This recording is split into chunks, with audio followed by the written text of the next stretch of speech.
สวัสดีครับเพื่อนๆวันนี้จะพามาดูแหนงต้นยางพาราแหนงยางเขาเรียกแหนงยางครับมันก็คือแขนงนะครับที่นี่อันนี้ยอดจริงอันนี้คือแขนงที่แตกออกมาข้างๆเราจะต้องตัดแขนง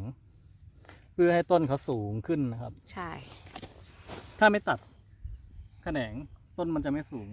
จะแตกออกข้างเป็นพุ่มใช่อันนี้ดูชัดๆนะนี่ครับแตกออกมาตัดทิ้งนะครับวันนี้เรามากันตอนเย็นไม่ค่อยมีแสงปึ๊บโอเคตัดทิ้งแล้วเรียบร้อยค่ะอันนี้ต้นเขาจะพุ่งสูงเลยครับ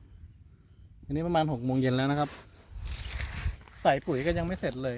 700 ต้น700 ต้นดูบรรยากาศรอบๆค่ะ